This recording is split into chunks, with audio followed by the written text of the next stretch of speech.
निमादोजी लामाज्यू यहाँलाई भिलेज खबर अनलाइनमा हार्दिक स्वागत छ। नमस्कार, धन्यवाद। तपाईँ चाहिँ यो फागुन 21 गते हुन लागिरहेको प्रतिनिधि सभा सदस्यको निर्वाचनमा उज्यालो नेपाल पार्टीबाट दोलखामा उम्मेदवार हुनुहुन्छ।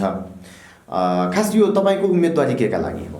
अब मेरो उम्मेदवारी किन भन्दा नि जुन हाम्रो उज्यालो नेपाल पार्टीको केन्द्रीय अध्यक्ष कुलमान किसिमजीले आम जनता र सिङ्गो राष्ट्रको लागि जुन किसिमको डेलिभरी दिनुभयो, त्यो डेलिभरीलाई मध्यनजर गर्दै उहाँको मेन लक्ष्य भनेको देश र जनताको लागि डेलिभरी नै हो। त्यसो भनिरहँदाखेरि जस्तो हाम्रो पार्टीको एउटा एजेन्डा नै रहेको छ सुशासन,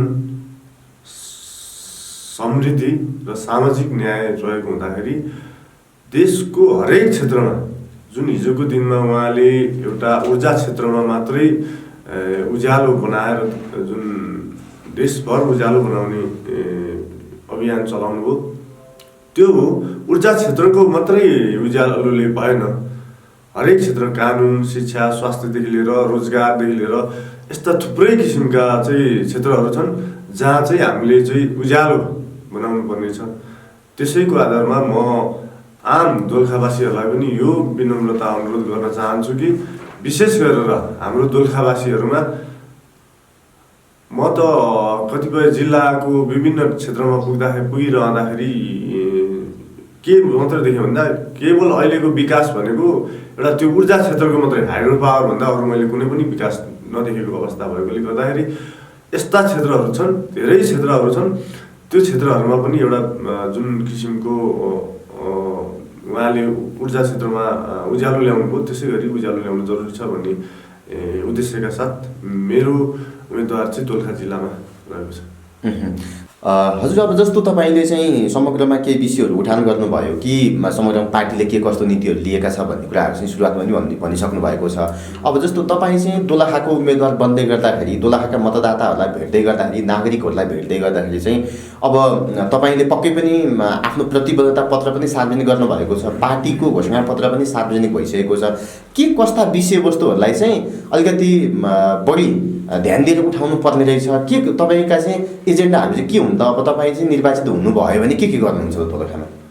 मैले दोलखावासीहरूसँग प्रत्यक्ष भेटवार्ता गरिरहँदाखेरि जस्तो खोला, नदी, नाला चाहिँ कुनै पनि पार्टीको झोलामा छ भन्ने खालको चाहिँ आम गुनासो भएको छ। त्यसले गर्दाखेरि हामीले त्यो एउटा सार्वजनिक सम्पत्ति, निश्चय नै त्यो खोला, नाला, नदी, नाला भन्ने त सार्वजनिक सम्पत्ति मान्छौँ, तर कुनै एउटा निश्चित पार्टीको व्यक्ति, पार्टीको प्रतिनिधिले त्यो खालको गर्छन् भने त्यसमा सुशासन कहाँ कायम भएको छ र होइन? त्यस्तै खालको कुराहरू छ।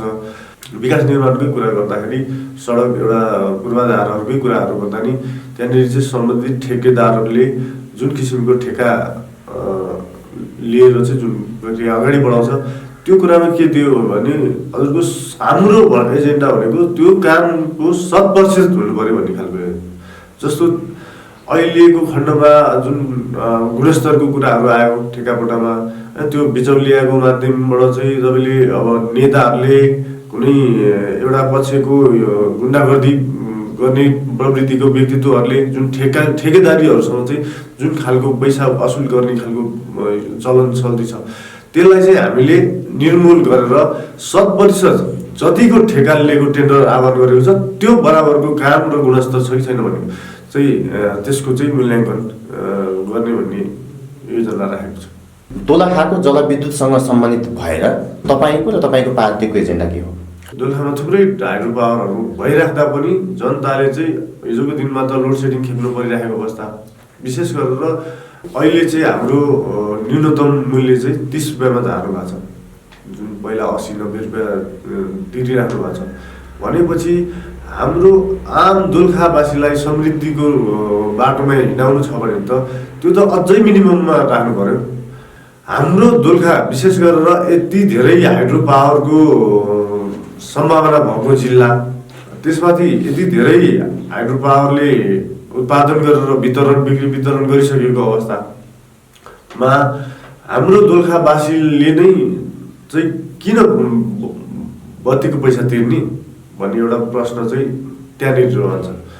त्यस कारणले गर्दाखेरि बिक्री वितरण गर्ने मुख्य जिल्ला नै हाम्रो जिल्ला भएको कारणले गर्दाखेरि विशेष गरेर हाम्रो दोलखावासीलाई चाहिँ सहुलियत दरमा अथवा निःशुल्क रूपमा चाहिँ विद्युत वितरण हुनु पर्यो भन्ने खालको हाम्रो एजेन्डा रहेको छ। जस्तो अब पर्यटनको सवालमा दोलखाको एजेन्डाहरू के हो तपाईँ?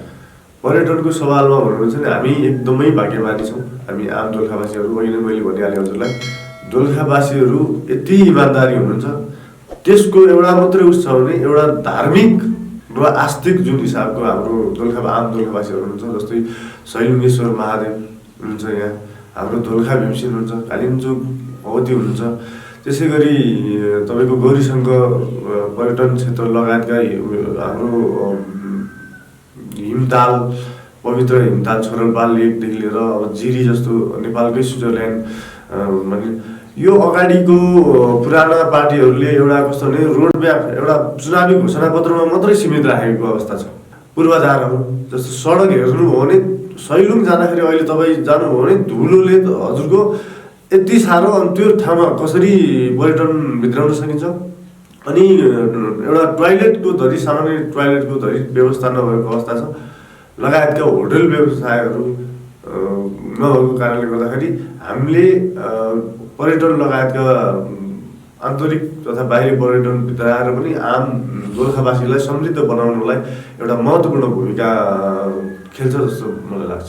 अब त्यसै गरी अब दोलखा चाहिँ विविध किसिमको हावापानी भएको ठाउँ पनि हो र यहाँनिर चाहिँ विभिन्न खालको कृषिको सम्भावनाहरूलाई पनि चाहिँ औँल्याउने गरिएको छ। अब तपाईँको एजेन्डामा कृषिलाई कसरी सम्बोधन गर्नुभएको छ? निश्चय नै, विशेष गरेर त हाम्रो दोलखा जिल्लामा जस्तो कृषकहरूले कृषि गरे बाबतको आफ्नो श्रमको मूल्य नै नपाइरहेको अवस्था छ।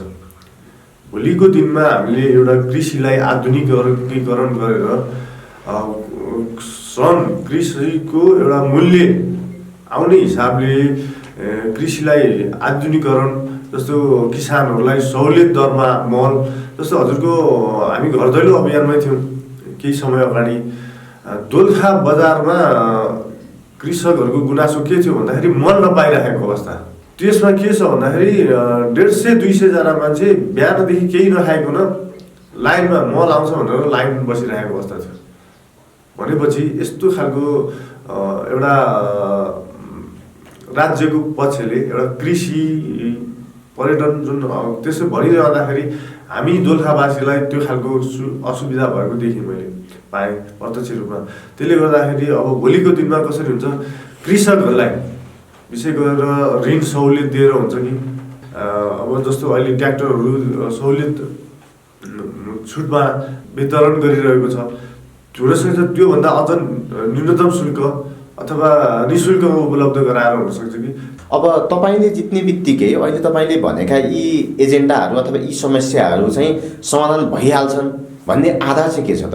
फेरि केन्द्रमै पुग्नुपर्छ म चाहिँ, किनभने हाम्रो पार्टी भर्खर नै अब 3 महिना मात्रै भएको छ होइन। छोटो समय अवधिमा नि जिल्लाको हरेक क्षेत्रमा जाँदाखेरि के छ भन्दाखेरि हाम्रो पार्टीको जुन केन्द्रीय नेता हाम्रो कुलमान घिसिङज्यूले जुन किसिमको आम देश र जनताको लागि जुन डेलिभरी दिनुभयो, त्यो नै एउटा आम दोलखावासीहरूको लागि पनि म के भन्छु भने त्यो प्रमाणको आधारमा पनि एउटा मूल्याङ्कन गर्नुहोस् भन्न चाहन्छु।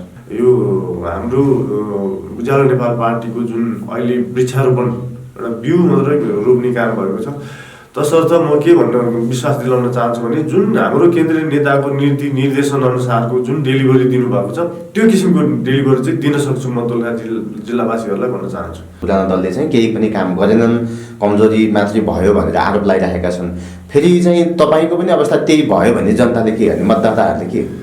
उहाँहरूको त जुन मूल्याङ्कन गर्ने जुन हरेक 10 वर्षदेखि 15 वर्षमा त यो राज्यको सत्ता उलटपुलट भएकै पाइरहेको छ।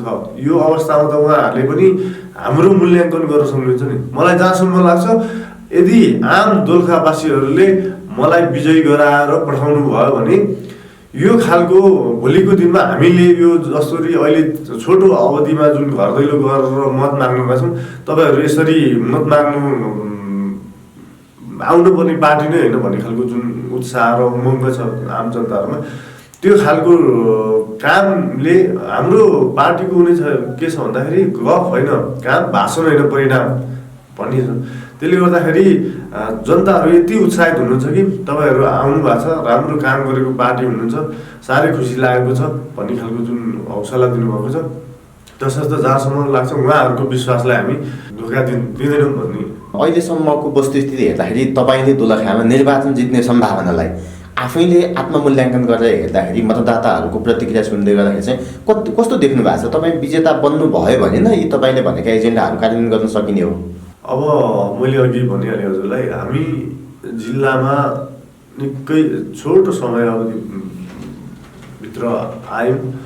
यति भनिरहँदाखेरि आम दोलखावासीहरूको माझमा पुगिरहँदाखेरि दोलखावासीहरूले के भन्नुहुन्छ भने तपाईँहरू आउनुभयो त्यो नै खुसी लागेको छ।